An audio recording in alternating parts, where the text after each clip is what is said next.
찬송가 235장 같이 부르시겠습니다. 235장입니다.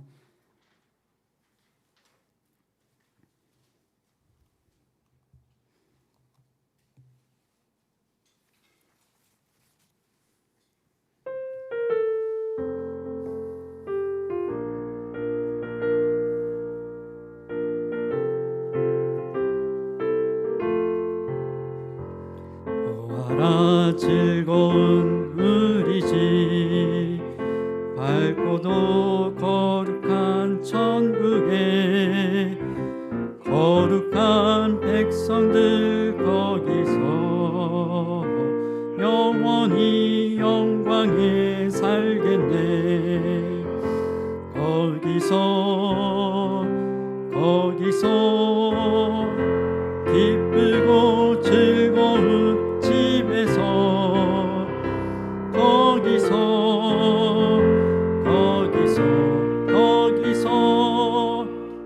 영원히 영광에 살겠네. 앞서간 우리의 친구들 광명한 그 집에 올라가 님의 보좌 찬미로 영원히 즐기네. 거기서 기쁘고 즐거운 집에서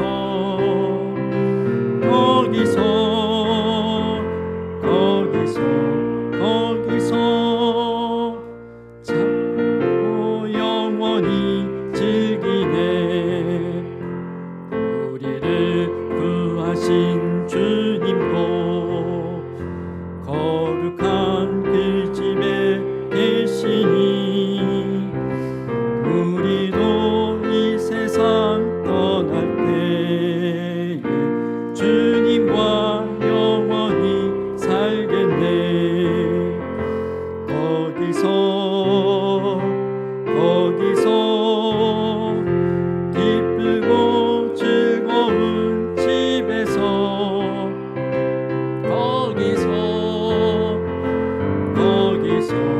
거기서 주님과 영원히 살겠네. 내 일생이 끝나면 영원히 즐거운 곳에서 아버지 모시고 기쁘고 즐겁게 살겠네. 거기서 기쁘고 즐거운 집에서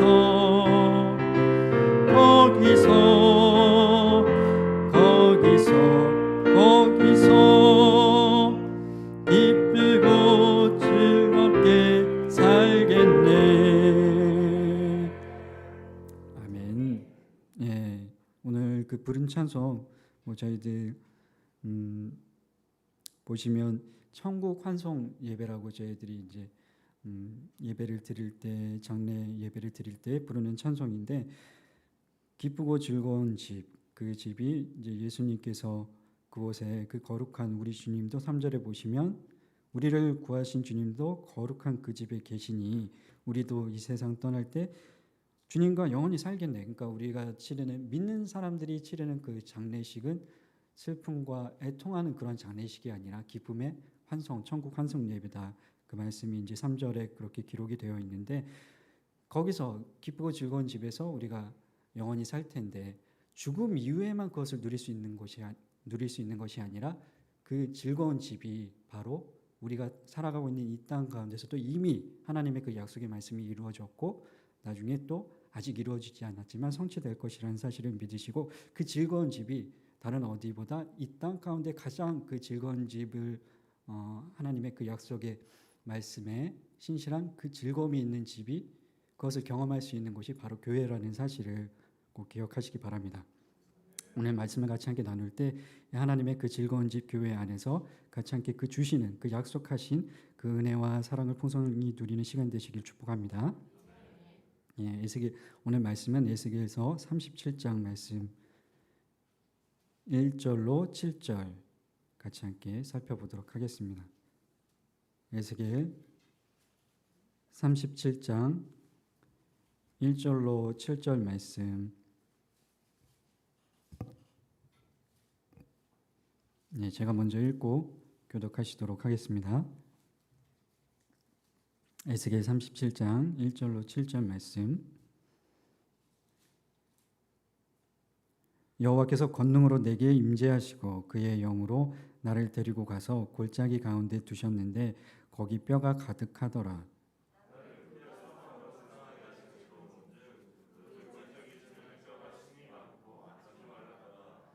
그가 내게 이르시되 인자야 이 뼈들이 능히 살 수 있겠느냐 하시기로 내가 대답하되 주 여호와여 주께서 아시나이다.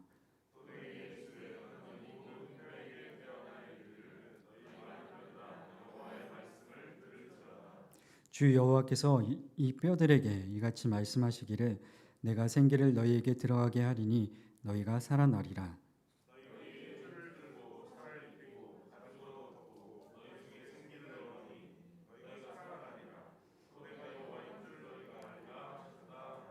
같이 읽겠습니다.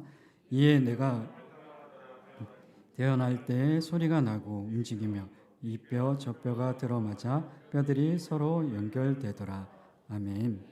예, 지난 목사님 안식월로 목사님 사모님 제주도에 가셨을 때 주일 예배 드릴 때 그리고 수요 예배 때 에스겔 37장 말씀을 같이 함께 이제 살펴봤었는데 또 이제 뭐 말씀을 살펴보냐 그러실 수 있는데 보면 볼수록 우리가 나누지 못한 내용들이 그때 다루지 못한 내용들도 있고 제가 또 말씀을 전하고 또 묵상을 하고 하면서 궁금했던 부분이 있었거든요.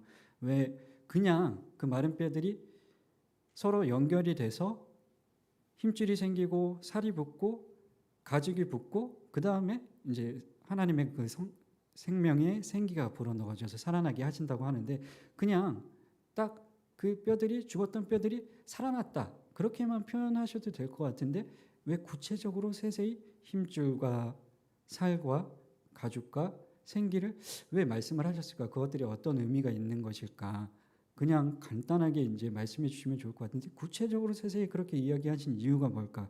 그런 어떤 궁금증들이 있었는데 그때 말씀을 전하고 나서 그런 궁금증들이 있었는데 학교에서 뭐 교수님을 통해서 수업을 들으면서 그 부분이 해결된 부분들도 있고 같이 함께 나누고 싶은 그런 여러 가지 부분들이 있어서 계속 함께 그 37장 말씀을 나눠보도록 하겠습니다.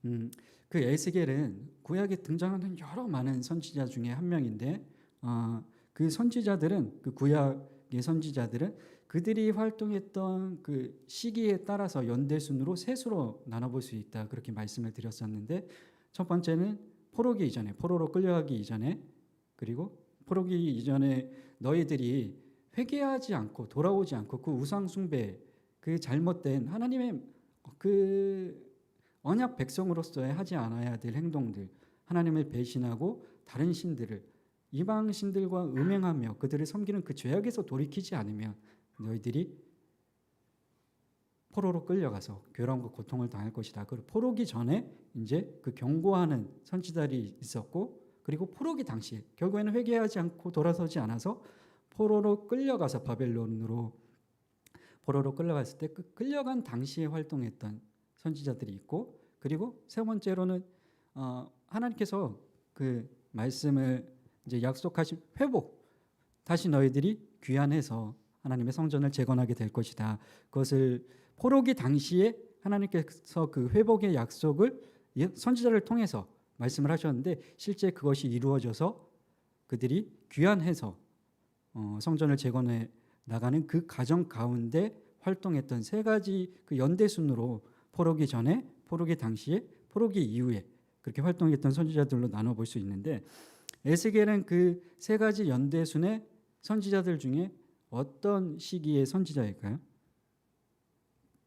예, 포로기로 끌려갔을 때 끌려갔을 당시에 선지자 있는데 근데 그럼 그렇게 포로기 이전에 포로기 당시에 그리고 귀환했을 당시에 활동했던 그 세 가지 연대순의 셋으로 나눠볼 수 있는 연대순의 선지자들 중에 누가 이 세 시기에 활동했던 선지자들 중에 어떤 시기에 활동했던 선지자가 가장 큰 아픔과 슬픔 가운데 실제적인 어떤 가장 큰 고통을 이 세 시기 중에 어떤 선지자가 그런 것들을 가장 큰 고통과 아픔과 슬픔을 느꼈을까요?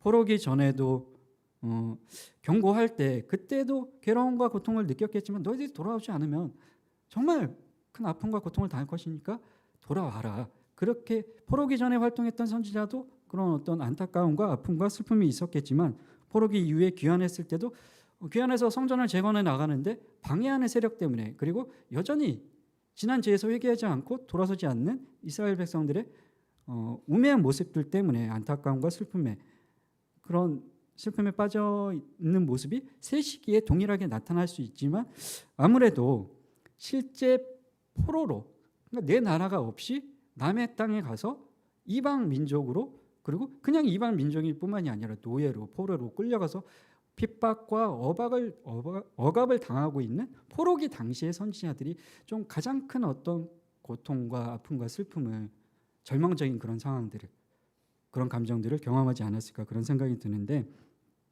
에스겔이 바로 그 포로기 당시에 억압과 핍박을 실제적으로 당하는데 그러니까 자신의 민족들이 뭐 고문을 당하고 죽임을 당하고 우리로 치면 이제 우리 한국 사람들이 내 가족, 내 친척, 내 민족들이 일제시대 때 뭐 핍박과 고문을 당하면서 그 절망적인 고통 가운데 살고 있는 일제시대 때 활동했던 뭐 선지자다, 뭐 어떤 목회자다 그렇게 생각을 할 수 있을 것 같습니다.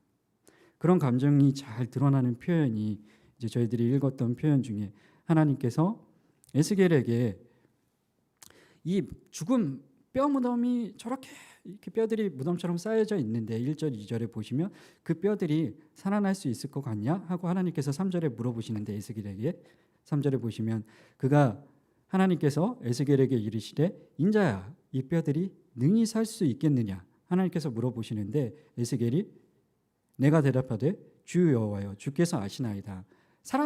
하나님 살아나게 하실 수 있습니다. 그런 의미의 그런 뉘앙스가 아니라 그냥 그 너무 상황이 포로기를 끌려가서 억압과 핍박을 당하고 있는 죽임을 당하고 있는 괴로움을 당하고 있는 그런 절망적인 상황과 환경을 보면 그것이 어떻게 회복될 수 있을까 그런 것을 상상할 수 없는 절망적인 가운데 있었기 때문에 에스겔이 하나님이 아십니다.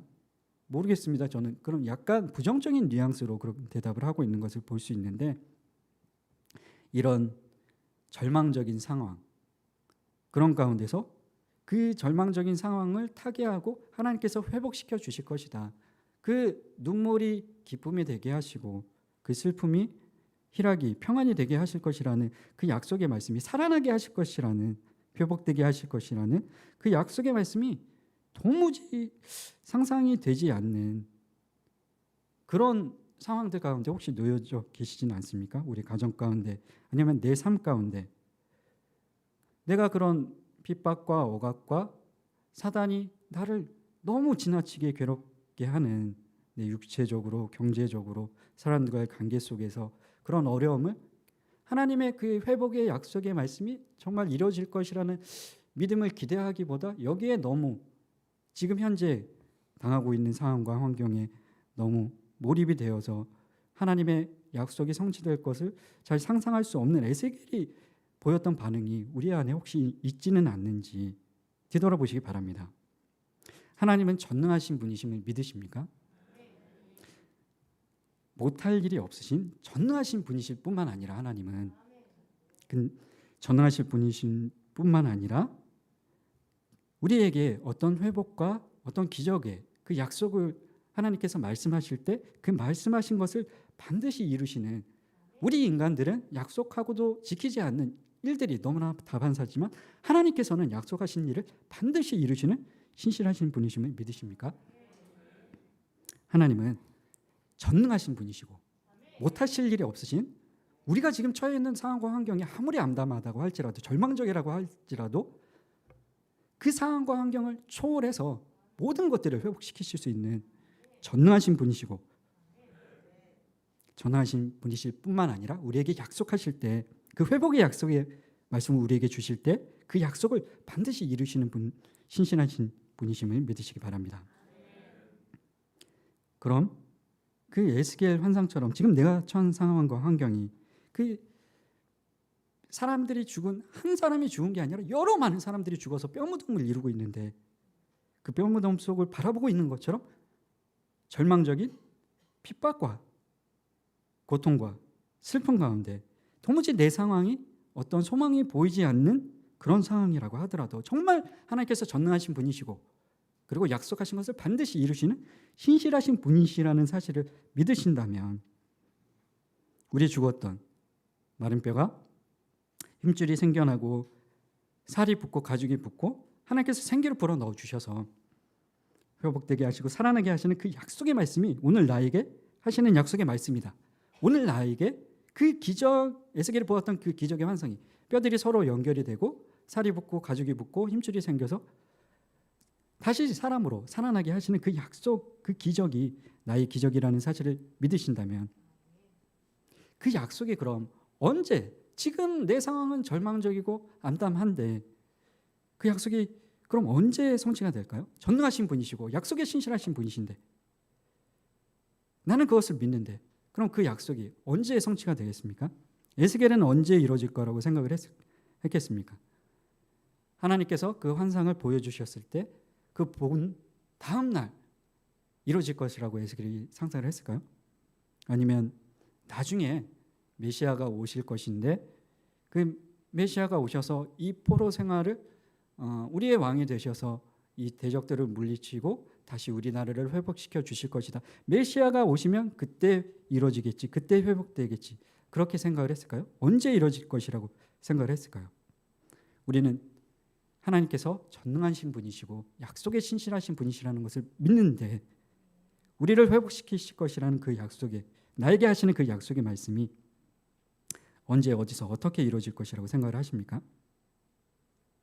하나님의 그 약속은 이미 이루어졌고 이미 이루어졌지만 아직 이루어져 가고 있다는 사실을 기억하시기 바랍니다.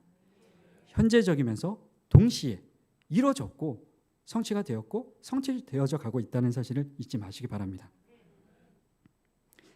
에스겔이 보았던 그 37장의 그 환상이 마른 뼈가 다시 살아나게 하시는, 그 뼈무덤이 다시 모두 다 살아나서 큰 군대를 이루게 하시는 그 기적의 환상이, 회복되게 하시는 그 환상이 이미 이루어졌음을 교회에서 볼 수 있다고 바울은 이야기를 하고 있습니다.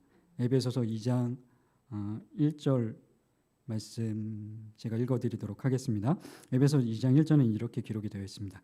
그는 허물과 죄로 죽었던 너희를 살리셨도다. 예, 1장 에베소서 2장 1절에는 우리 죽었던 너희들의 허물과 죄로 너희들이 죽었는데, 이스라엘 백성들이 그렇게 우상을 섬기며 하나님 말씀을, 그 언약의 말씀을 지키지 않고 우상을 섬기다가 결국에는 하나님의 징계로 죽을 수밖에 없는 그 죄와 비참의 상태를 경험할 수밖에 없었는데, 근데 그냥 그대로 내버려 두지 않으시고 하나님은 그 택하신 백성을 반드시 구원하시겠다고 약속하셨기 때문에 허물과 죄로 죽었던 너희를 살리셨도다. 근데 어떻게 살리셨냐? 예수 그리스도를 통하여 살리셨는데, 그것이 에베소서 2장 21절 22절은 이렇게 기록이 되어 있습니다. 그의 안에서, 예수 그리스도 안에서 건물마다 서로 연결하여 주 안에서 성전이 되어가고 너희도 성령 안에서 하나님이 거하실 처소가 되기 위하여 그리스도 예수 안에서 함께 지어져 가느니라. 아멘. 예, 에스겔이 보았던 그 포로기 당시에 그 이스라엘 동족들이 죽임도 당하고 고문도 당하고 멸시와 조롱을 당하고 그렇게 괴로움과 고통 가운데 빠져있는 그 절망적인, 뼈가 무덤을 이루고 있는 것 같은 그 절망적인 상황 가운데 허물과 죄로, 이스라엘 백성들의 그 허물과 죄로, 자신들의 허물과 죄로 아담으로부터 불려받던 그 불순종의 원죄로 그런 아픔과 고통을, 죽은 마른 뼈와 같은 그런 상태들을 하나님께서 회복시키겠다고 말씀을 하시는데, 예수님께서 허물과 죄로 죽었던 너희를, 우리를 살리셨다고 바울은 이야기하고 있습니다. 이스라엘 백성들이 세계 도처에 흩어져서 디아스포라라고 하지 않습니까?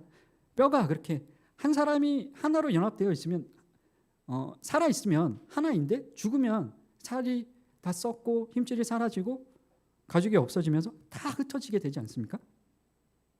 이스라엘 백성들이 죽어서 하나님의 말씀에 불순종해서 세계 도처에 흩어진 것처럼 뼈가 그렇게 된 것처럼 분열되고 파괴되고 죄 때문에 우리도 죄 때문에 그들처럼 우리도 분열되고 파괴되고 죽은 상태였지만 에베소서 2장에서 저희들이 읽은 것처럼 예수 그리스도를 머리로 하고 그의 몸된 교회가 서로 연합되고 연결하여 연합하여 살아나게 하셨음을 성전을 통해 교회를 통해 보여주고 계신다는 사실을 기억하시기 바랍니다. 에베소서 4장 15절 16절엔 또 이렇게 기록이 되어 있습니다. 오직 사랑 안에서 참된 것을 하여 범사에 그에게까지 자랄지라. 그는 머리니 곧 그리스도라. 그에게서 온 몸이 각 마디를 통하여 도움을 받음으로 연결되고 결합되어 각 지체의 분량대로 역사하여 그 몸을 자라게 하며 사랑 안에서 스스로 세우느니라. 아멘.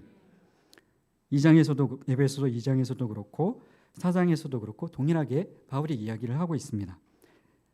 너희들이 흩어져 있으면 분열되어 있으면 죽은 것이나 마찬가지이지만 교회 안으로 모여서 그리스도를 예수 그리스도를 머리로 모시고 그의 몸된 교회 안에서 서로 연결되고 연합되면 사랑 안에서 세워져 가고 살아나고 회복되게 하시는 그 놀라운 기적에 에스겔 37장의 환상이 이루어지는 것을 그 약속의 말씀이 이루어지는 것을 교회 안에서 경험할 수 있다. 바울이 그렇게 이야기를 하고 있음을 잊지 마시기 바랍니다.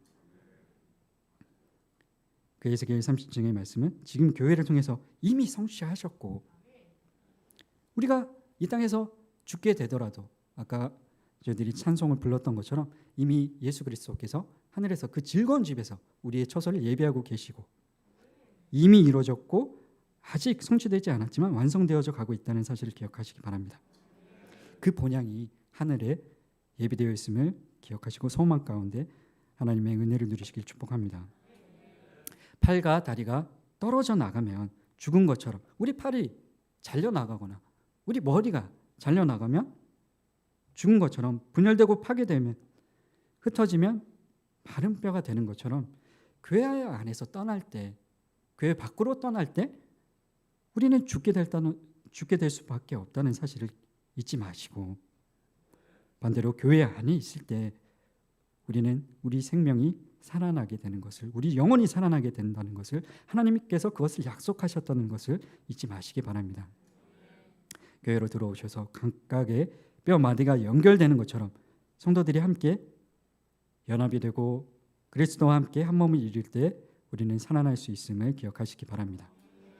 교회 된다는 것, 연합하여 지어져 간다는 것은 교회에서 제공하는 그 공적인 예배, 그 은혜의 방편들, 목사님께서 말씀하셨던 그 은혜의 방편들, 무엇보다도 가장 큰 은혜의 방편이 먼저 예배이고 주일 성수, 새벽 예배의 자리, 수요 예배의 자리, 그 공적인 예배의 자리에 같이 함께 나오는 것이 교회 안에서 그 뼈마디가 연결되게 하시는, 연합되게 하시는 가장 큰 축복의 은혜의 방편이고 또 아웃리치를 통해서 가이칠 소요리 문답을 통해서 그 배움의 자리 그리고 또 소풍을 통해서 성도 간에 같이 함께 교제하면서 그 뼈마디가 연합되게 하시는 그 은혜의 방편들을 제공을 하고 계시는데 교회 된다는 것, 연합하여 지어져 간다는 것, 세워져 간다는 것은 그런 일들 앞에 교회에서 제공하는 그 은혜의 방편들 앞에 몸부림쳐서 힘써 그 자리 앞에 나아가는 것이 연합되어지고 지어져 가고 회복되어지고 살아나게 된다는 것이라는 사실을 잊지 마시기 바랍니다.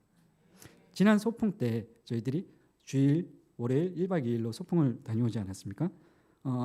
그 전날 비가 오는데도 저희들이 기쁘고 즐겁게 그렇게 소풍을 다녀왔는데 전날 이제 주일 거기에 도착을 해서 휴양하우스 그 앞에 큰 개천이 있었잖아요. 개천이 있었는데 어떻게 그렇게 저도 그런 건 처음 본 것 같아요. 좀 물이 있을 줄 알았는데 완전 바짝 말라가지고 그 마른 뼈 아까 저희들이 에스겔 37장에 읽었던 것처럼 정말 바짝 말라가지고 너무 가물어서 그렇게 마른 상태였었는데 근데 막 비가 오지 않았습니까? 비가 오고 저희들 즐겁게 레크레이션도 하고 교회 안에서 성도들이 연합하여 같이 함께 교회를 사랑 가운데 지어져가는 그런 시간들을 우리가 올해 주일 그 소풍 시간들을 통해서 경험할 수 있었는데, 근데 비가 오는 중에도 세상 사람들은 그렇게 비가 오면 날씨가 좋아야지 하고 막 원망 불평할 수 있음에도 불구하고 교회 안에서는 같이 함께 기쁘게 즐거운 시간들을 보낼 수 있었는데, 근데 그 다음날 비가 엄청 막 쏟아지고 아침에 같이 함께 막 산책을 하고 그러시지 않았습니까? 그럴 때 전날 볼 때는 분명히 야, 어떻게 저렇게 저희가 여기서부터 뭐 신동아 정도까지, 저 도로 정도까지 그 넓은 개천이 물이 하나도 없이 그렇게 바짝 마른 것을 저희들이 볼 수 있었는데, 다음 날 일어나니까 물이 쫙쫙쫙쫙 정말 제가 나이아가라 폭포는 가보지 않았지만 정말 나이아가라 폭포처럼 물이 엄청 많이 어저께 본 것과는 사뭇 다른 그런 모습을 저희들이 볼 수 있지 않았습니까? 이보영 성도님이랑 같이 아침에 산책을 하면서 이보영 성도님이 혼자 나오셨다고, 어디 가시냐고 하니까 그 개천에 물 보러 간다고 그렇게 나오셨던데, 그렇게 해가지고 같이 이제 둘이 가면서 거기서 이렇게 물 콸콸 흘러 넘치는 것을 같이 함께 이렇게 쳐다보고 있었는데, 그 전날에는 저희들이 도무지 상상할 수 없었던, 정말 바짝 말라 있었던 그 개천이 하나님이 비를 내리시고 그 물을 콸콸콸 쏟아지게 하시는 것을 보면서 어떤 생각이 들었냐 하면, 이것이 하나의 어떤 에스겔이 보았던 환상처럼 우리를 회복시키고 살아나게 하시는 그런 어떤 징표로 우리에게 보여주신 것이 아닐까. 교회되어 연합될 때 이렇게 살아나게 하신다는 그 은혜와 그 하나님의 생명의 축복을 우리에게 차고 넘치게 부어주시겠다는 그 약속의 징표로 우리에게 보여주시는 것이 아닐까, 그런 생각들이 많이 들었습니다.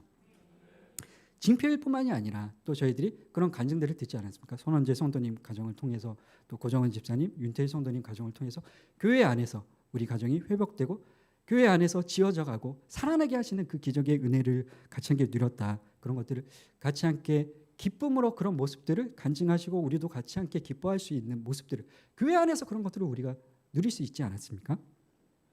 에스겔이 보았던 그 환상이 지금 우리가 처한 상황과 환경은 절망적이고 암담하다고 할지라도 분명히 그 말랐던 개천이 콸콸콸 차고 넘치게, 그 생명수로 넘치게 하셨던 것처럼, 그 마른 뼈 무덤이 살아나게 하셨던 것처럼 교회 안에서 연합되어 지어져 갈 때 하나님께서 회복시켜 주신다는 사실을 잊지 마시기 바랍니다. 저도 소풍 갔다 와서 이제 회복이 돼서 살아나서 이렇게 새벽 예배에서 복귀하지 않았습니까?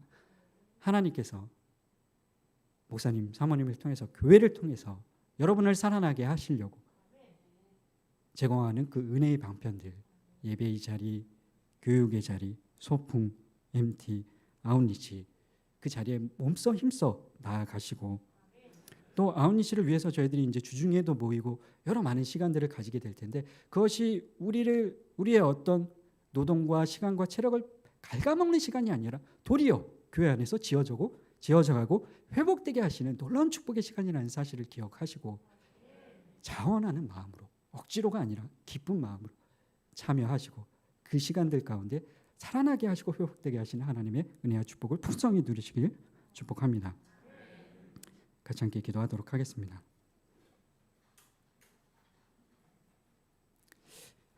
여러분들의 삶이, 저의 삶이, 우리가 살아가면서 때때로 그 포로 생활을 하던, 흩어졌던, 마른 뼈 같았던 이스라엘처럼 암담하고 절망적이지는 않으십니까? 교회로 들어오시기 바랍니다. 그리스도와 연합하여 그분과 연합할 때 우리는 그분이 이루셨던 그 부활과 그 생명이 나의 것이 된다는 사실을 기억하시기 바랍니다. 그 기적을 교회 안에 들어와 경험하시길 바랍니다. 하나님은 전능하신 분이심을 믿으십니까? 전능하신 분이실 뿐만 아니라 못하실 일이 없으신 전능하신 분이실 뿐만 아니라 회복의 그 약속하신 말씀은 반드시 이루시는 신실하신 분이심을 믿으십니까? 하나님, 우리가 믿습니다. 그리스도의 몸된 교회를 이루기 위한 각 지체들과 연합하여 사랑으로 교회를 세우는 일에 우리가 헌신하고 수고하겠습니다. 그때 마른 뼈와 같던 우리 가정이 죽었던 그 고통의 삶에서 그 기적의 환상처럼 회복되고 살아나게 하시는 은혜를 경험하게 하여 주시옵소서. 아우니씨를 위하여 모일 때 그리스도의 복음으로 그 캄보디아의 죽음의 땅이 생명의 땅으로 변화되게 하시고 우리의 죽었던 영혼이 생명의 능력으로 변화되게 하시는 기적을 경험하게 해 주시옵소서. 기도하시기 바랍니다. 목사님과 사모님의 영성과 육신의 회복을 위해서 기도해 주시고 어게인 힐링 캄보디아 아웃리치 사역을 위해서 그 캄보디아 킬링 필드의 땅이 그 죽음의 땅이 하나님의 생명의 땅으로 에스겔이 보았던 환상처럼 생명의 땅으로 치유되게 하여 주시옵소서. 그 불교 사원이 무너지고 그곳에 음부의 권세가 이길 수 없는 교회가 세워지게 하여 주시옵소서. 분명히 교회와 전철 한미자 선교사님 사역에 하늘 권세를 허락하여 주시옵소서. 기도해 주시고 저희들의 공연 사역과 식사 사역, 학교 사역 그 모든 것들이 유기적으로 성령님께서 강력한 역사를 하심으로 시너지를 발휘하게 해 주시옵소서. 티켓팅 비용이 50만 원, 60만 원대로 조정되게 하여 주시옵소서. 기도해 주시고 우리 믿지 않는 우리가 살아날 뿐만 아니라 캄보디아가 살아날 뿐만 아니라 우리 가족들, 남편들, 자녀들, 부모님들, 믿지 않는 가족들이 살아나게 하여 주시옵소서. 교회 안으로 들어오게 하여 주시옵소서. 해외로 출타 중인 박연 성도님, 우리 다현이를 위하여 계속 기도해 주시고 김영민 성도 가정과 우리 신원이를 위하여 하나님 그곳에서도 하나님 회복되게 하시고 살아나게 하시는 교회 안에서 떨어져 있다 할지라도 공간적으로는 떨어져 있지만 우리가 마음이 하나 되어 연합되어질 때 살아나게 하시는 은혜들을 그들도 동일하게 누리게 하여 주시옵소서. 기도해 주시고 자영업 하시는 가나 영국교 김경미 성도님의 그 사업처를 축복하여 주시옵소서. 박영 성도님, 변명 성도님의 사업처를 축복하여 주시옵소서. 우리 나라와 민족 축복하여 주시옵시고 회복시켜 주시옵시고 포괄적 참여금지법이 그 합법이 이 나라의 땅에서 폐기되게 하여 주시옵소서. 새 가족의 회복과 치유를 하나님께서 허락하여 주시옵시고 우리 교회의 다음 세대를 위해 우리 교회의 부흥을 위해 이 기도 제목들을 놓고 주여 한 목소리로 외치고 간절히 기도하도록 하겠습니다. 주여 하나님 아버지 저희들에게 은혜의 말씀 허락하여 주시면 감사를 드립니다.